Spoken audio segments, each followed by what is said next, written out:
Welcome, baseball fans, to this edition of State of MLB.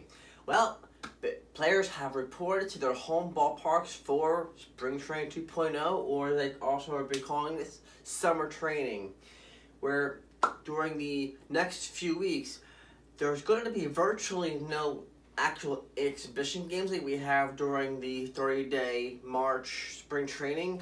What they're going to be doing is playing a whole bunch of air squads. So they're going to be doing some catching, some drills, all that stuff among each other, and even play some exhibition games among themselves. They will, at the end, play up to 3 exhibition games against the closest geographic rivals that they can do. For example, with LA, you'd have the Angels and the Dodgers playing potentially 3 exhibition games. In New York, you'd have the Mets and Yankees, and etc. Some of these, obviously, you'd have Houston, Texas are relatively close between the Rangers and the Astros, but some of the others, and then you got Rays and the Miami Marlins, some of them aren't as close together as conveniently as Chicago, for example, but they'll figure it out. They're relatively close. They're going to pick the closest geographic rival. Boston's going to go down and play somebody, potentially Philadelphia, who knows. They're not horribly far apart, but they're going to be close enough that they can make that work. They're also going to have busing squads, in which you've got a 16-man roster, which you can change up throughout the course of the season. This allows you a bunch of players who are routinely tested and can come up in case somebody gets injured, somebody comes out with a virus, who knows. The Boston Red Sox have announced that even after day 1 of their report to Fenway Park, some people have come down with the virus and are off being treated, and that is a perfect example of the bus situation. While they won't disclose who has been positive on the test, they are dealing with it in accordance with the protocol for health and safety. And this is where that, like I said, the busing squad comes into place, because you're going to have that come up during the course of the season, and they knew it.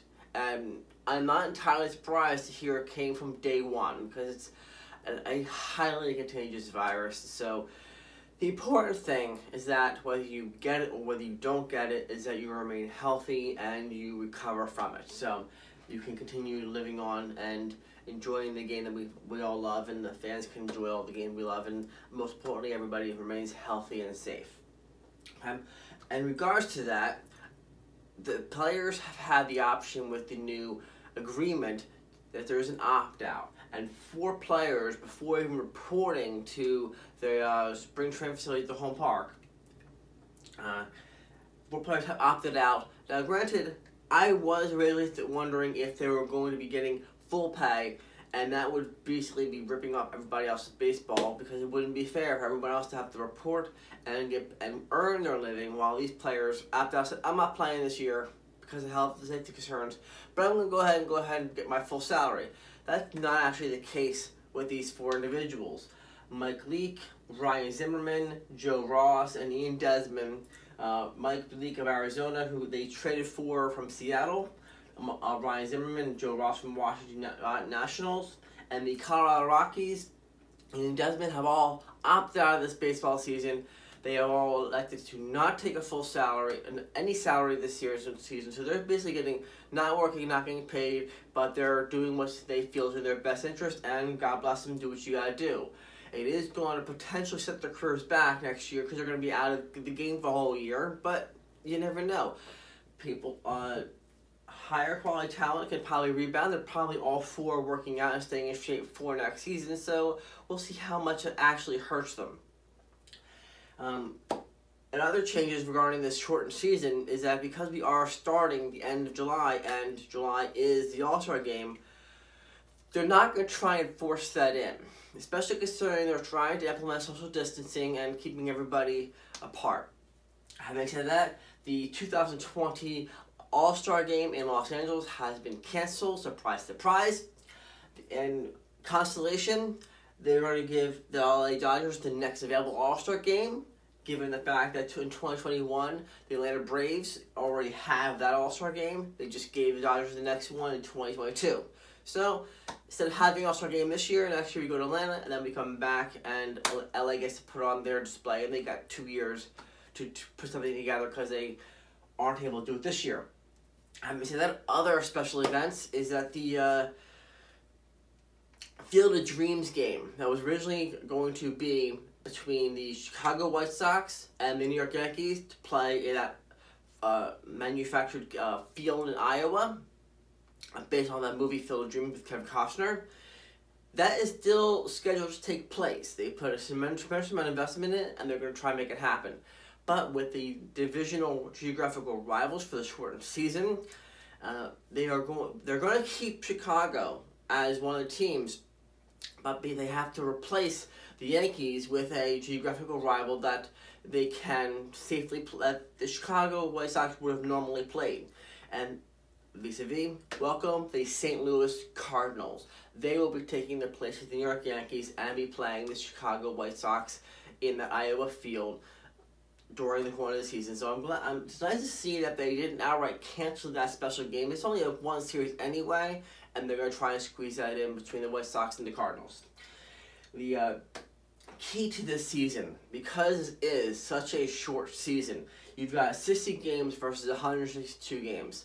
And while you can afford a slow start in April during a 162 game season, and you can get hot later, Washington Nationals being a team that started really slow and got really hot at the end, and look what happened. They got hot at the right time. They won the World Series against a powerhouse Houston Astros.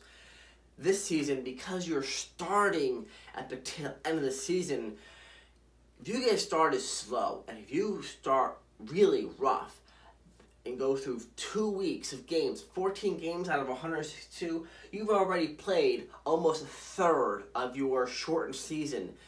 If you go through a third in a rough start, it's going to be virtually, I can't say impossible because anything's possible, but it's going to be extremely difficult to get yourself into playoff contention, even if they do give expanded playoff rosters and things of that nature. Just getting into it if you start 1/3 of the season slow. So, having said that, let's say you go 1 out of 2, or even get swept in a series of 2, and you end your first 2 weeks of games after playing 12 games, you've only won 2 or 3. That's a huge 3 and 6 would be a huge hole to have to come out of. When you're competing against a shortened season, you don't have many games, very much time to catch up.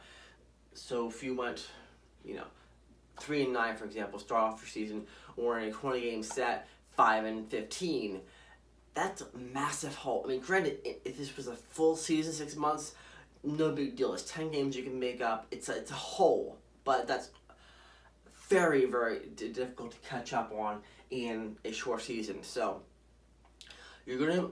When I redo the power rankings for this season, I'm going to be using a new formula. I'm not doing the point system that we had before. I'm going to come up with something new based upon,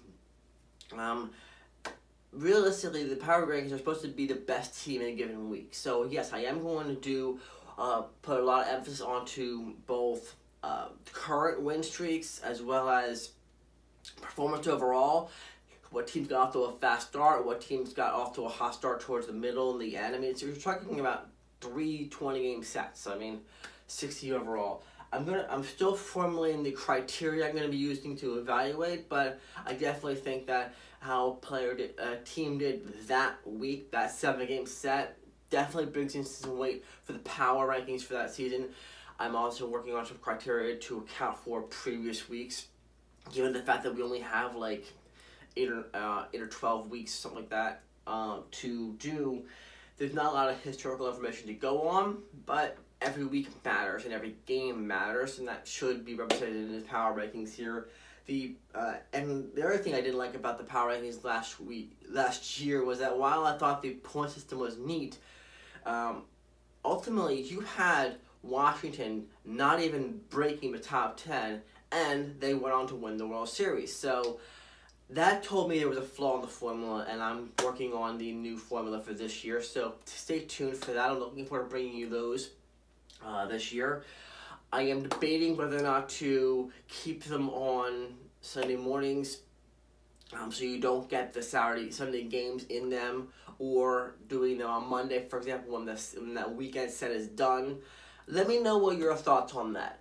Did it make much of a difference to you last year if I did the power rankings on a Sunday and I lost the final game of that set, or if you would prefer to see them on Monday, having that full 2-series set completed, that Monday through Thursday 3 or 4 game set, and that Friday through Sunday full game set, versus cutting that Sunday off.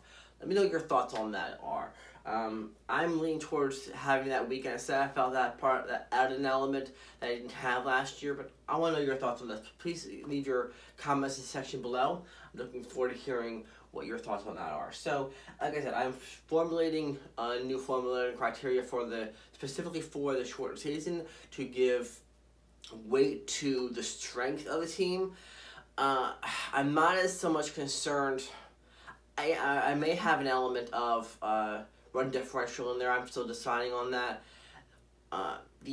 How well you beat up on a team or lose to a team matters, but does it matter as much as the fact that you have a very short window of time and you got the win or you didn't get the win? I'm still working on that formula there. So let me know what your thoughts on that are. Love to hear all about it. So let me know, who do you think is going to be getting off to a fast start? I'm predicting our division winners. I may do this in next week's video, but I'm leaning towards, granted, in your divisions currently, Minnesota still has to be dethroned. They were very strong last year, but Chicago did retool. New York obviously is a powerhouse in the East, but Tampa isn't going anywhere. I think Boston's going to regress.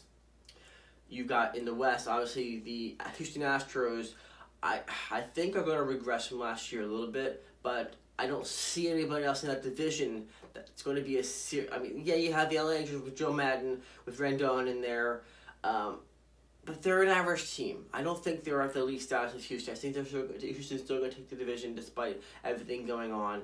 In the West, you got the Dodgers. I think they're going to take the division.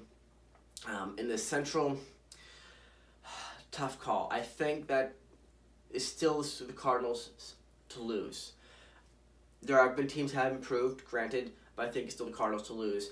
And in the East, even though I happen to live in the Philadelphia area, and the Phillies did underperform last year, I still like everything that Atlanta brings to the table. They have a lot of people who came out to a fast start, a lot of young talent who got themselves to the division, and now they had that playoff experience, having lost to the St. Louis Cardinals in the playoffs last year. I still favor them for the division. So those are my 6 division winners. I want to know your thoughts about my thoughts. Who do you think is going to take advantage of the shortened season and come out strong? So if you just happen to be coming across this video through YouTube, please hit like and subscribe. I really appreciate it. And thank you for watching. I'll talk to you next time.